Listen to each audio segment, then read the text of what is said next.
একে হেসপেশি উঠছে, বলে ছেলে উলঙ্গ অবস্থায় পালাইছে, ছেলের ফোন ওইখানে, ছেলের গেঞ্জি ওইখানে, ছেলের ট্রাউজার ওইখানে।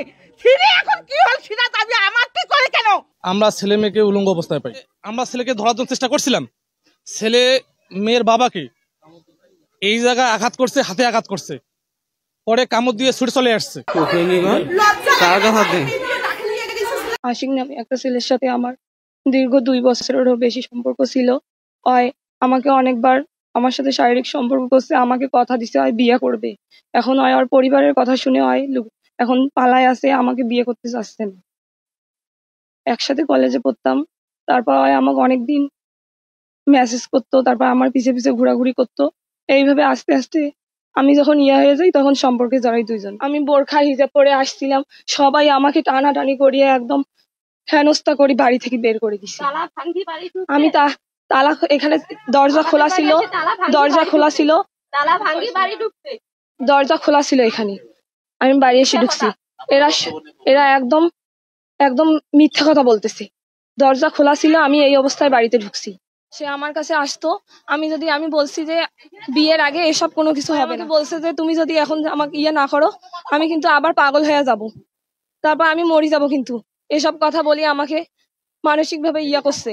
করার পর এখন যখনই বলতো আমি আর তখন কোনো কিছু বললে এটা করবে ওটা করবে এইরকম করি আমাকে ব্ল্যাকমেল করতো। এখন যখন করলো, ওর মামা সবকিছুই জানতো, ওর মামারা ওর বাবা মা সবাই সবকিছু জানে। এখন ওরা আমার সাথে বিয়ে দিতে চাচ্ছে না কেন? ও এখন আমাকে বিয়ে করতে হবে। নওগাঁয় থাকতো ঠিক আছে, কিন্তু ওর সাথে আমার রেগুলার কথা হইতো ফোনে। ওর বাবা মা ভাই বোন সবাই জানে। ওর আপু, ওর বাবা মা যখন 3 মাস 2 মাস আমাদের রিলেশন, তখন থেকেই জানে। যদি ওরা মেনে নিবে না, ওরা তখন কেন বললো না? তখন থেকে কি আমরা আলাদা হয়ে যাইতে পাইতাম না? তখন থেকে তো আমি আলাদা পথে যাইতাম, আলাদা পথে যাইতো। এতদিন পরে এখন তারা মেনে নিবে না কেন? আমার দাবি একটা, এখন আসবে এখানে আমাকে বিয়ে করে নিয়ে যাবে। আসবে আমাকে বিয়ে করবে, নাইলে আমি এখানে আত্মহত্যা করবো।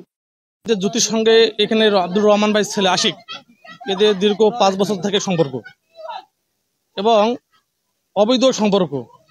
আমরা গত পরশুদিন রাত 11:45 দিকে আমরা ছেলে মেয়েকে উলঙ্গ অবস্থায় পাই। আমরা ছেলেকে ধরার জন্য চেষ্টা করছিলাম। ছেলে মেয়ের বাবাকে এই জায়গায় আঘাত করছে, হাতে আঘাত করছে, পরে কামড় দিয়ে ছুটে চলে আসছে। এরপরে কিন্তু আমরা চলে আসলাম ছেলের বাড়িতে। গত পরশুদিন রাত 11:45 ছেলে মেয়ে উলঙ্গ অবস্থায় ধরা পড়ে আমাদের হাতে। মান সম্মান রক্ষা করার খাতিরে আমরা ছেলেকে ছেড়ে দেই। পরে ছেলের বাসায় আসি বলি আপনার ছেলে কোথায়? ছেলের প্যান্ট শার্ট নিয়ে আসি আমরা, মোবাইল। ছেলে কোথায়?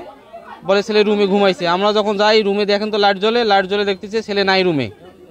ছেলে যখন নাই তখন ফোন দেখালাম, এটা কার? আমার ছেলের। যখন প্যান্ট দেখাইলাম, এটা তো আমার ছেলের প্যান্ট। এরপরে ওখান থেকে ছেলে এরা ভাগায় দেয়। ছেলের সাথে কালকেও কথা বলছি, ছেলে বলছে আমার বাবা মা যদি রাজি থাকে আমি বিয়ে করব। একটু আগেও ছেলের সাথে কথা হলো, মেয়ে বলছে যে তুমি চলে আসো আমাদের বাসায়। তাছাড়া এটা মীমাংসা হচ্ছে না। আমরা সবাই বসে, আমাদের বিএনপি সভাপতি সাহেব বসে আমরা মিউচুয়াল টানছি, কিন্তু এরা কোনো মিউচুয়াল ভাবে করতেছে না। আমি তাও স্যান্ডেল রুমনা কিছুই নেই, ওতে দৌড়ি এসে গেট খুলছি। খোলার পর ওমা 5-6 জন আমার বাড়ি ঢুকল। একে হেসপেশি উঠছে, বলে ছেলে উলঙ্গ অবস্থায় পালাইছে, ছেলের ফোন ওইখানে, ছেলের গেঞ্জি ওইখানে, ছেলের ট্রাউজার ওইখানে। ছেলে এখন কি হল সেটা দাবি আমার কি করে কেন? আমি কিভাবে জানবো? আমার ছেলে কোথায়? ওরা এখন আমাকে ছেলে দাবি করে। আমি তাও বলছি, আমি তাও সিদ্ধান্ত দিছি, বলে আমার মেয়ে হইলে কি আমি মানি নিতাম না? আমার ছেলে যদি দোষ করছে, তোমরা খুঁজিয়ে আনি বিয়ে পরে দাও। আমি এই কথাও করছি, তাও উল্টো পাকা আমার ছেলে দাবি করে কেন? এখন আমি আজকেও লোক আছে, আজকেও বলছি বলে তোমার ছেলে আনি বিয়ে পরে দাও, কিন্তু আমি ছেলে বউ গ্রহণ করবো না। তোমার বাড়ি তোমার জায়গা দিবেন।